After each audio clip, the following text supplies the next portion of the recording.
This is the Chris Abraham Show. Welcome to the Chris Abraham Show, episode 4, season 10. My name is Chris Abraham, and I know that there's a lot of news to discuss. And I know that I should be talking about Iran. And I know I should be talking about State of the Union. And I know I should be talking about a million other things. But On the Media was just on WAMU. And it was an apology for democracy and the value of public media. And I have opinions on that because I have a hard time listening to NPR and WAMU, and I am a lifer. I started listening to WAMU ever since I was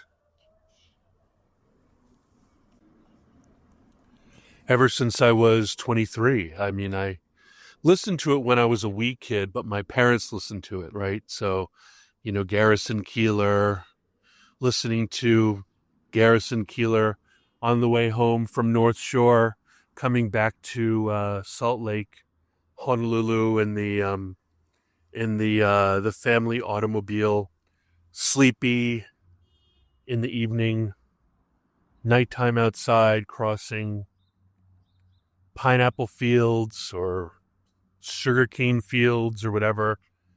And I remember that kind of like during the liminal space between waking and sleeping, and car talk as a child and everything else. But when I graduated from college, I got my first apartment and I listened to a lot of radio, and it was WAMU 88.5 FM.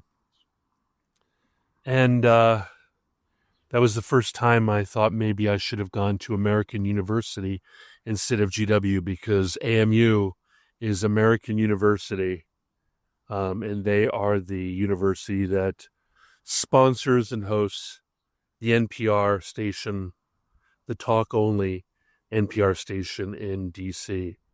Although when I started back in the 90s, there was actually bluegrass, and there was all other kinds of things. There was folk music. It was a different world. Now it is all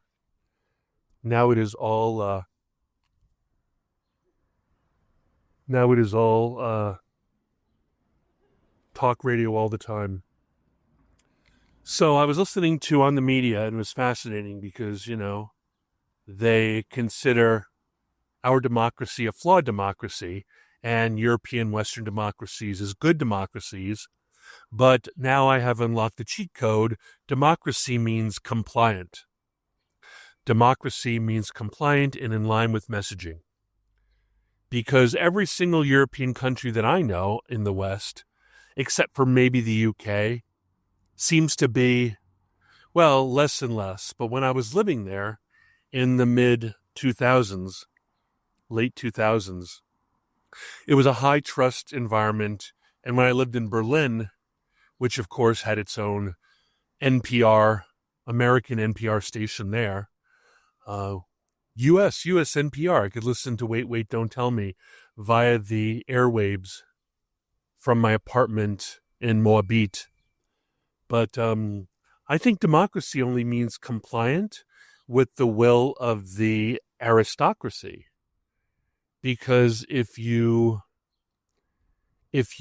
are populist, or you don't agree, or you opt out, or you try to redefine, or you try to move right, or you have questions, then you might be considered a flawed democracy. So it doesn't seem very democratic where democracy has been co-opted and redefined as whether or not the people are compliant with the media messaging and the direction of the long arc of democracy and the long arc of justice, etc. And this kind of denial of people's opinion, I think that if public radio were still in the hands of people like Mr. Rogers, I don't think even Donald Trump would be able to defund public media. I think that the left, or if you will, the official message, the official direction, the official narrative of American, I don't know, justice and future and democracy is countermanded too aggressively, right? Like my dad, who was a very charming drunk, sat me down one day to teach me how to drive his 1974 Triumph TR6 drunk. And he said that the biggest problem that drunks make is they drive too slowly and they tend to oversteer. And I think that the moment a populist government, the moment there is a right-wing influence, the moment there is a white blood cell inflammation reaction to the current direction of the liberal democracy, is the moment people steer too hard to the left. And what it does is it makes people on the right steer too hard to the right, and it makes people on the right realize that they don't have control of the car at all, and it makes them desperate to get control back of the car. And that throws off everything. And a lot of it has to do with the trust vector, right? America has historically distrusted government. All government, state, local, federal, all government. The pigs, the man, the tax man, the Fed, even the damn, local constable, sheriff, etc. Everybody hates the pigs, and by definition, everybody hates the man, and by definition, everybody hates the government. So you have to win people, so it has to be a charm offensive.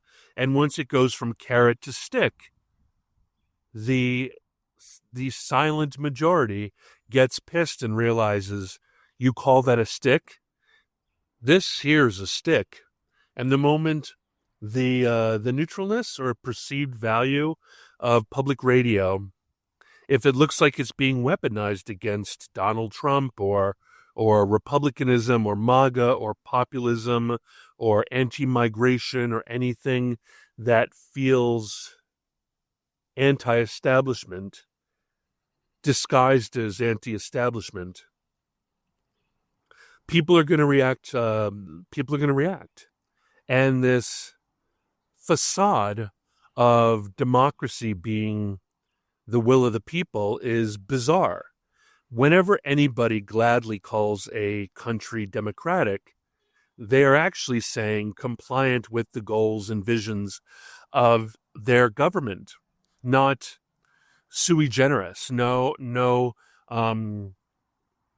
we need to react to the situation happening at our borders or within our priorities or being captured by leftists or by alt cultures or immigration or other languages or tribalism or anything that makes them feel like maybe they are not steering the car. The moment people become aware that they're in fact, is it little Maggie? Yeah, if they ever realize that they're little Maggie using the fake steering wheel and not Marge actually driving the car, people get really angry. So, I mean, people would gladly pay a 5%, 6% tax if they thought that the kind of quality programming that Germany and England and so forth provide for their local people, such as educational programming. I mean, literally in England and in Germany, they offer on TV and radio, they teach you languages, they teach you math, they teach you algebra, they'll teach you history. You'll actually get credits if you go through the process, and gives an opportunity for people to learn, to enculturate. There's a value add. And it doesn't seem like there is a constant desire to dunk on the actually democratically elected, popularly elected, democratically elected, electoral college elected, and swing state elected um, president of the United States, his cabinet, his executive, and his Senate, and even his Supreme Court. I mean, you can define whether it's his or not, but it's definitely his executive and his vision for America. If you go ahead and you say, put your hands over your ears and go, I can't hear you, I can't hear you, I'm not going to update my orders until the next Democrat comes in, don't be surprised when your NGO gets shuttered or you lose your retirement because you are summarily fired and removed from your 20 years in the job that you honestly thought you could never be fired from. I mean, it just seems so obvious that you have to make concessions and you just have to extend your goals if you want to turn the world into a liberal utopia, Marxist globalist democracy. You're going to have to put it off for 4 years or 8 years or 12 years or 16 years. Not everything is always going to work out. There's way more people who are boring normie breeders who think anything that's not completely normie breeders are just generally gay. And they don't like that. They'll tolerate it. They don't like it. They're fine with it being in their family, but they don't want to base an entire culture on LGBTQIA or autistic spectrum disorder or anything else like that. So, I mean, it's so easy to predict. And the behavior of the first administration under Trump was like a shot over the bow.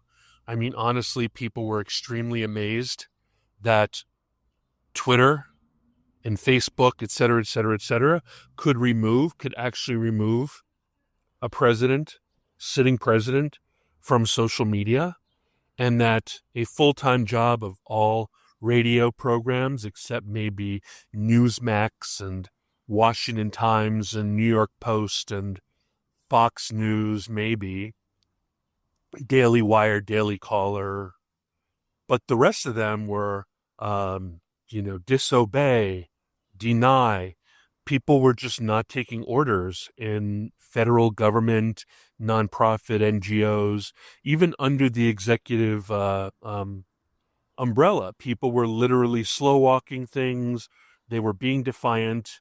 And of course, Doge, was very quickly weaponized against every single person who's ever said anything via probably text message, Slack, WhatsApp, whatever, including emails that actually said, I hereby am ignoring what Donald Trump is telling me to do. Do I have your approval, upper management? And all of that was figured out with AI, and every single one of those people were fired as ignoring orders, as being defiant, and literally not following direct orders. So that happened. And then people are still licking their wounds, right? Like USAID and so many other things, and sanctuary cities are losing their Medicaid, Medicare, sanctuary states, sanctuary cities. I mean, there's a lot of literal things that an executive who's not even remotely appeased or in any way respected can single-handedly, without any request or appeal, make decisions at the pleasure of himself. So, I mean, that happened. I mean, I don't know how long the damage will be done. I mean, we still don't know if a Democrat will win in 2028.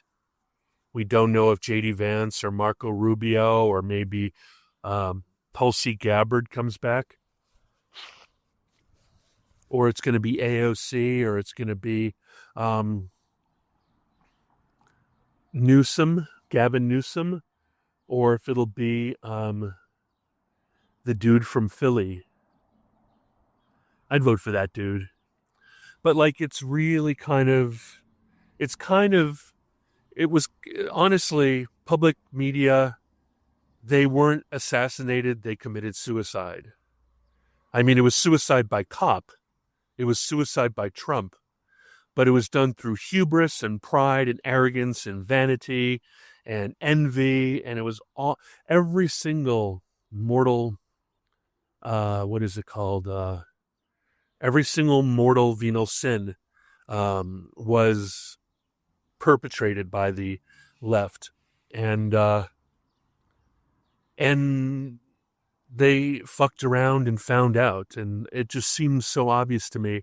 I will link to the On the Media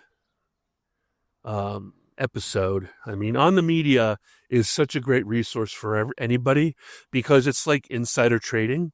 On the Media always tells everybody what's going to happen the next 1 to 8 weeks with regards to, there's this idea of influencer, right? There's this idea of influencer. There's this idea of intellectualism and academy and so forth.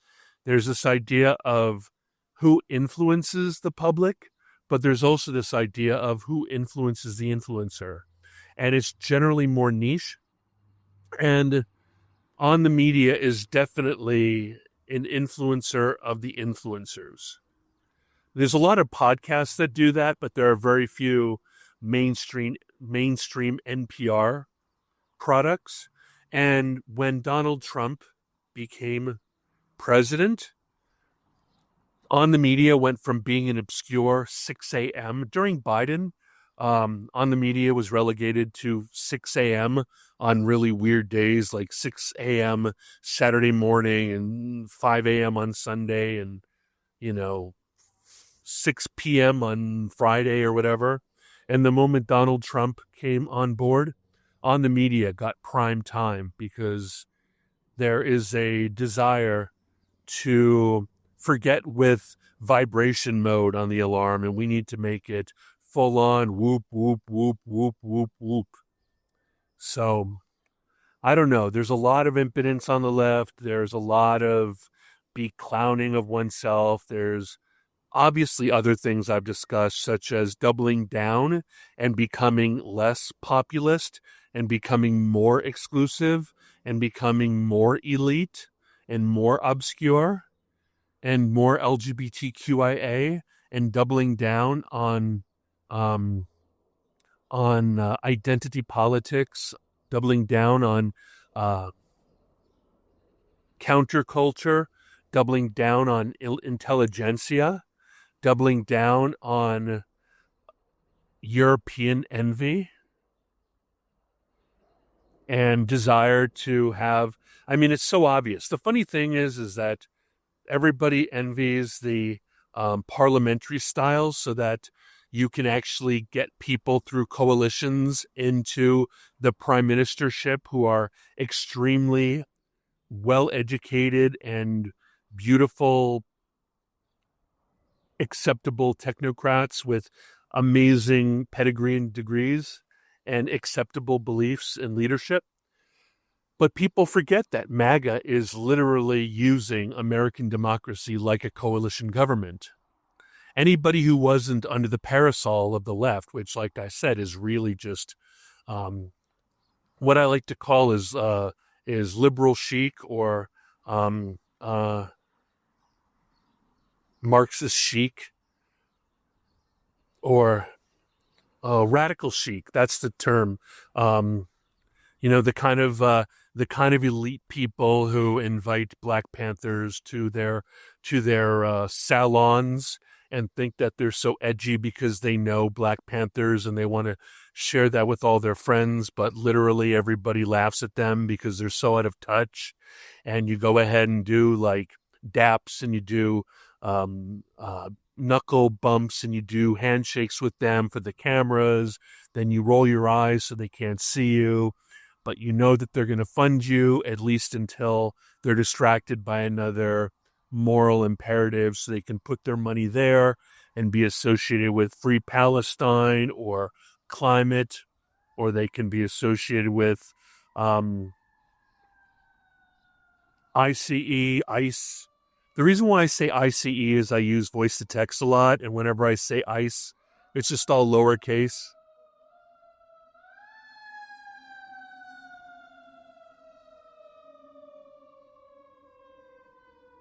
If you can hear that, I'm running this through Adobe Enhance, so maybe you're not going to hear that. But if you hear that emergency response vehicle, it's a fire truck going down Columbia Pike in sexy South Arlington, Virginia.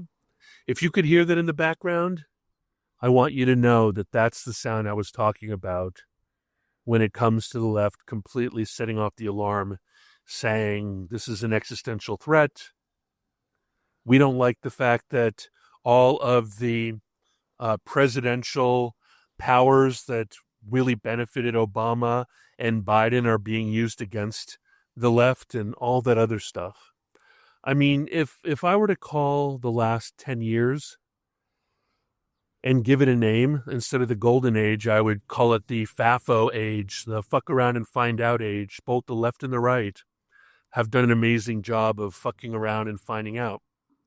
And on that note, I will stow my tinfoil hat till the next time. And I hope you enjoyed Season 10, Episode 4 of The Chris Abraham Show. I hope this sounds okay. And it is a beautiful day in sexy South Arlington. It is 54 degrees Fahrenheit on a on a March 1st, year of our Lord 2026. And I'm getting sun. And I actually took a lip balm that I use, which is a general balm.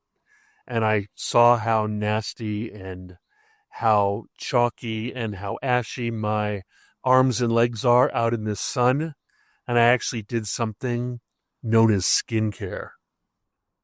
So I had Starbucks breakfast, and now I'm heading to do some work at Arlington Columbia Pike Library until they close at 1700 hours. And then I'll try to do from 5 to 9 at Starbucks, because to me, Sunday is the, oh no, look at all the things I didn't do because I was spending too much time on Facebook. Oh, as an aside, for whatever reason, I forgot to do a little check mark on Facebook that allowed me to actually make money from being a complete Facebook content sharing slut.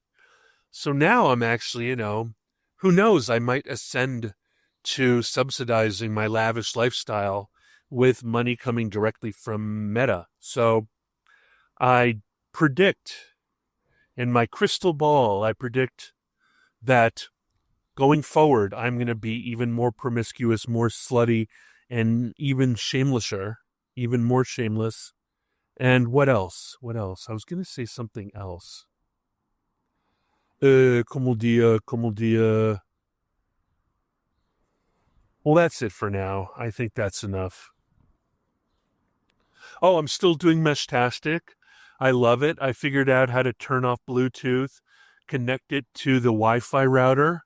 And so immediately when I enter my apartment, I'm immediately connected back to the little H3 Heltec Meshtastic device. And I renamed my Meshtastic device from ABRA, named after myself, Abracadabra. I called it Abraham, and then I called it Abracadabra, and now I named it to ARHI, and I named the node Arlington Heights because I think it's more useful to have a router late as a named node as to where it is physically. And what else? I don't know what else. That's it for now. Oh, for those of you who are worried about my heart, I got a second ablation, and that has given me reliable sinus rhythm. So that is awesome. The only thing now, I need to radically lose the equivalent of any girl I dated during the 90s and 2000s. That's how much body weight I need to remove from my corpulent, beautiful body. On that note, I will be checking off now, and I hope you enjoyed it, and I will talk to you soon. Don't forget to like, subscribe, share, recommend, comment, review, and all those other things. Talk to you soon. Mahalo and much love. Bye-bye. Thank you for listening to The Chris Abraham Show. Make sure you subscribe so you don't miss any future episodes. Until next time.